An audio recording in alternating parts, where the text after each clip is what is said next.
You know, when you think of Shakespeare, Hamlet is probably one of the first plays that comes to mind. And for good reason. It's way more than just a 400-year-old story. It's this incredible psychological drama, packed with grief, madness, murder, all the good stuff. It really makes you think about some of the biggest questions in life. So, all right, let's dive right into this absolute masterpiece. Okay, so if you want to understand Hamlet, you've got to start with this one big question. I mean, it's really the engine that drives the whole story. What is the real cost of revenge? Seriously, think about it. This one idea is behind every single tragic thing that happens. As we go through this, keep that in the back of your mind. What does happen when the need for justice just completely takes over? All right, let's set the scene. We're in Denmark, at the royal castle of Elsinore. And right from the get-go, the vibe is off. A good king has just died, and you can just feel this tension in the air. Something is seriously wrong in the state of Denmark. So check out how fast this all happens. King Hamlet dies, and then, not even 2 months later, his widow, Queen Gertrude, marries his brother Claudius. I mean, wow, we're not talking about a quick rebound here. This is shockingly fast. And for Prince Hamlet, it's just this 1-2 punch of grief and total disgust. You can see how those first seeds of suspicion get planted right there. So with all this doubt and suspicion hanging in the air, the story suddenly takes a hard left turn into the supernatural. Hamlet's about to get a visitor, and let me tell you, this meeting is going to change everything, not just for him, but for the entire kingdom. And there he is, the ghost of his own father. And he drops an absolute bombshell. He wasn't sick, he didn't die of natural causes, no, he was murdered. Poison poured right into his ear by his own brother, Claudius. So the ghost's command is simple, right? Avenge me. But there's a catch, a really complicated one. Whatever you do not harm your mother. So, okay, Hamlet's got his mission, but can you really trust a ghost? I mean, is this whole story even true? He's completely tormented by this doubt, so he comes up with a brilliant, if not risky plan. He's going to act like he's gone crazy. This whole anti-disposition thing is basically his cover story. It lets him spy on everyone, especially his uncle Claudius, to see if he can figure out the truth for himself. And you know what? Hamlet's crazy plan actually starts to work. He finds a way to get the proof he's looking for. But this is where we hit the play's biggest turning point. It's a moment where both doing something and doing nothing ends up having absolutely devastating consequences. So how does he do it? It's genius, really. He brings in a group of traveling actors and has them put on a play that just so happens to reenact the exact murder scene the ghost described. Hamlet's not watching the play, though. His eyes are glued to Claudius. And the second the actor pours poison in the ear of the onstage king, Claudius completely loses it. He freaks out, jumps up, and runs from the room. And just like that, boom, Hamlet's got his proof. The ghost was telling the truth. Okay, so his uncle's guilt is confirmed. And then, moments later, Hamlet gets the perfect chance. He finds Claudius all alone, completely vulnerable, praying. This should be it. An easy kill. But he stops.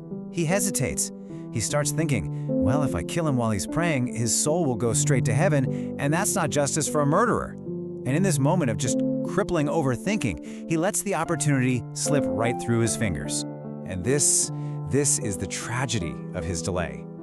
He's so full of rage and frustration that he goes to confront his mother. He hears someone stirring behind a curtain, and in a flash of impulse, assuming it's Claudius spying, he just stabs right through it. But it's not Claudius, it's Polonius, the king's advisor. In one reckless move, Hamlet's quest for justice has claimed its first innocent life. And killing Polonius isn't just another sad event. Oh no, it's the spark that lights the fuse. It's the first domino to fall. This one single mistake sets off a catastrophic chain reaction that is going to bring everyone down. So let's look at the fallout. It is immediate, and it is disastrous. First, Polonius' daughter, Ophelia, who is already a wreck from Hamlet's bizarre behavior, is completely shattered by her father's murder. She loses her mind and ends up drowning. Then, her brother, Laertes, storms back to Denmark, and he is just consumed by rage, wanting revenge. And Claudius, the master manipulator, sees his chance. He takes all that grief and anger from Laertes and twists it into the perfect weapon to finally get rid of Hamlet.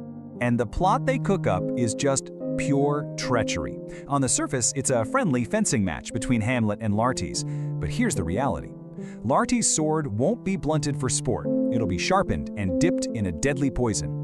And, as a backup plan, just in case, Claudius will have a poisoned chalice of wine waiting for Hamlet. There is literally no way for him to walk out of this alive. The final scene is just absolute chaos, a total whirlwind.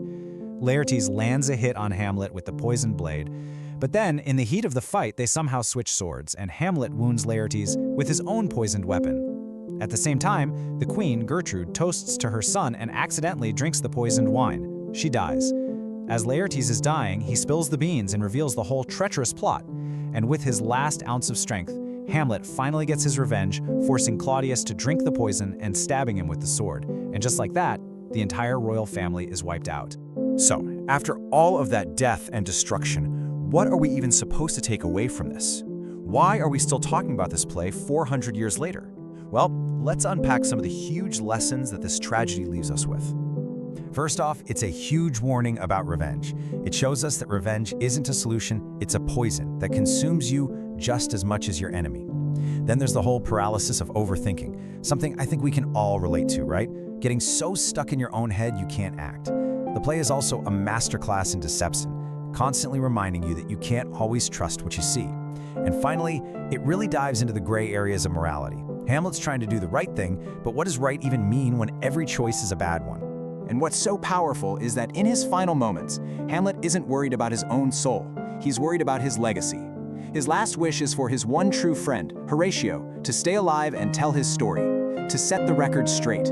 It really shows that after all the lies and scheming, the only thing that really endures is the truth. And that really brings us back to the central dilemma, a question that feels just as urgent today as it did back then. Hamlet was basically destroyed because he needed absolute, perfect proof before he could act. So it leaves you with this to chew on. Is it better to act on what you believe to be true, even if it's flawed, or to be paralyzed, waiting for a perfect truth that might just never arrive?